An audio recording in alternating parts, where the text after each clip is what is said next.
Hola, bienvenidos a 5x1.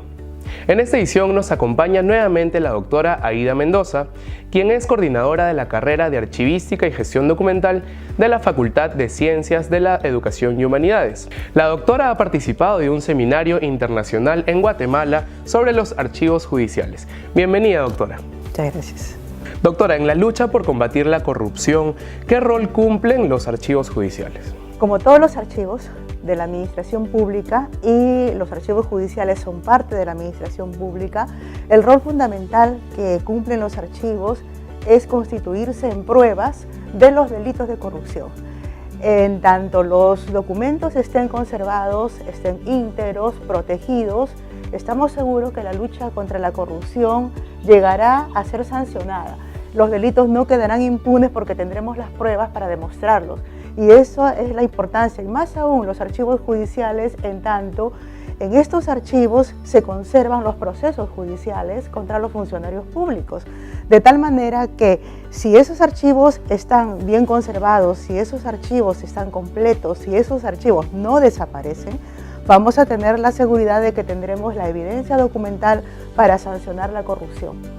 Entonces, ¿qué acciones podríamos tomar para poder mejorar estos archivos judiciales? Los archivos judiciales quizás es uno de los tipos de archivos que tienen los mayores problemas, principalmente porque el volumen documental es muy grande. Crece inmensamente, habremos visto nosotros por la televisión a veces cuando se presentan casos judiciales y vemos cantidad de documentos acumulados en una sala, en la estantería. Entonces, como este volumen documental crece tanto, el mismo hacinamiento que tienen los documentos en los repositorios de archivos hace que se vayan deteriorando. De tal manera que hay que tomar medidas. Los gobiernos, ningún gobierno puede conservar todos los documentos que se producen. Igual con los archivos judiciales. Sin embargo, hay bastante reticencia en tomar acciones para establecer tablas de retención de documentos en los expedientes judiciales. No todo se puede conservar, ni todo es valioso. Hay documentos que una vez que cumplen su vigencia no tienen un valor para la sociedad, primeramente, no tienen un valor para la historia, que son documentos o información que no tiene relevancia para la conservación histórica y ya han pasado a la etapa de evidencia. Por lo tanto, esos documentos pueden ser eliminados para poder garantizar la conservación de los documentos verdaderamente valiosos, porque se podrá optimizar los equipos, se podrá optimizar también el personal, que es muy escaso en archivos. Tenemos muy pocos profesionales en archivos todavía y hay necesidad de que estos documentos sean tratados profesionalmente. Muy bien. Y respecto a los últimos acontecimientos que hemos tenido en nuestro país, ¿qué se debe hacer para poder tener más transparencia en esta documentación? En principio tenemos leyes, como tienen todos los países prácticamente de América Latina, donde se han dado leyes de acceso a la información, leyes de transparencia. Panamá, México y Perú dieron sus normas más o menos simultáneamente en el tiempo, entre 2003 y 2004, y la ley hay. Aparte, el artículo 139 de la Constitución Política, en su inciso 4, establece en la vía jurisdiccional que los procesos son públicos.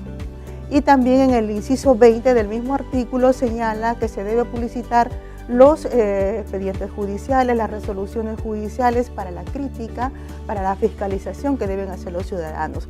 En cuanto haya mayor aplicación de procesos que pongan a los documentos al acceso de los ciudadanos, el ciudadano podrá hacer una fiscalización en tiempo real.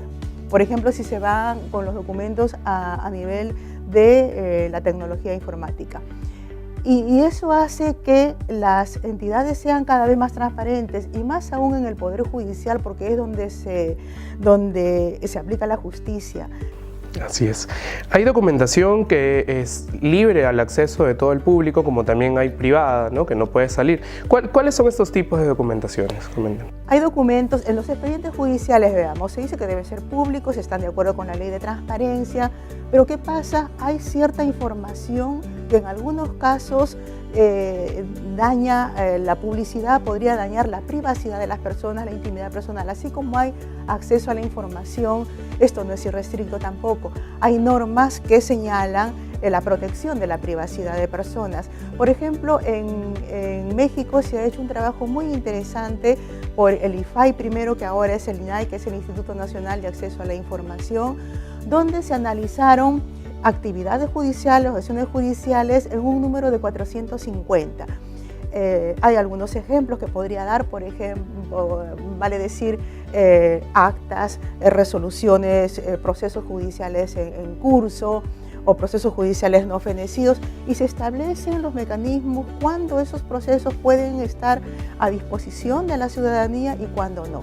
Inclusive hay expedientes que no todo puede estar de acceso y algunas partes del expediente, como también señala nuestra Ley de Transparencia y Acceso a la Información, son de uso restringido, entonces no son de acceso. Entonces lo importante es quizá tener los criterios para dilucidar cuándo los documentos son de acceso o no son de acceso público.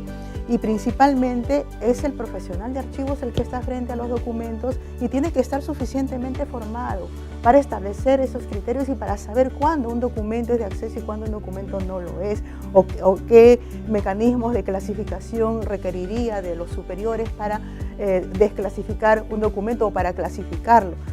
Vivimos en una era donde la tecnología está al alcance de todos. ¿De qué manera la tecnología está ayudando para la gestión documental? En general, estamos avanzando a través de la Secretaría de Gobierno Digital y hay un modelo de gestión documental que ya se ha establecido para todo el país, al cual podría acogerse también el Poder Judicial, por supuesto en la documentación administrativa y quizás en la vía jurisdiccional sería otro en el caso de los expedientes judiciales propiamente. Aquí lo importante es no solamente, yo escucho siempre digitalicemos la información y hagamos documentos digitales, convertamos los documentos de papel a digital. Esa no es la solución. La solución viene por los mecanismos que podamos tener en cuenta, y esto hay mucho trabajo a nivel internacional en diferentes proyectos internacionales sobre la utilización de sistemas de gestión de documentos electrónicos de archivo integrales. Eso supone que a futuro los documentos van a ser producidos en ambiente digital, ya no en papel. Por supuesto que no todo tampoco puede ser digital. Aquí tenemos que discernir entre qué documentos pueden estar solamente en digitales porque los vamos a conservar un determinado tiempo y qué documentos no. Y hay que trabajar en software seguro. El software seguro que me pueda producir un sistema de gestión que me garantice de alguna manera la autenticidad de los documentos que están gestionándose o que están en el sistema.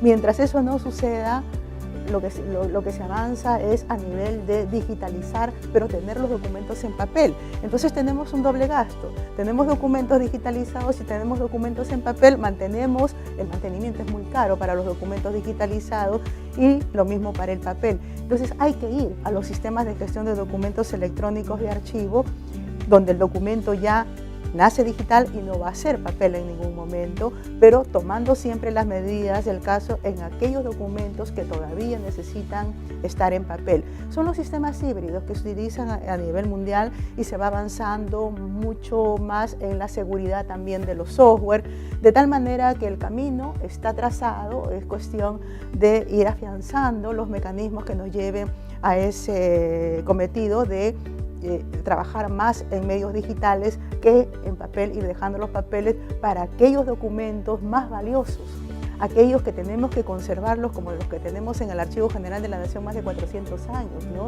Nada nos puede garantizar que un documento digital nos vaya a durar 400 años, no lo podemos afirmar, eso no es categórico, pero ese es el camino y sobre todo la inmediatez de la información. Muy bien, muchas gracias doctora Aida por acompañarnos en este 5x1. Gracias. Eso ha sido todo, hasta una próxima edición.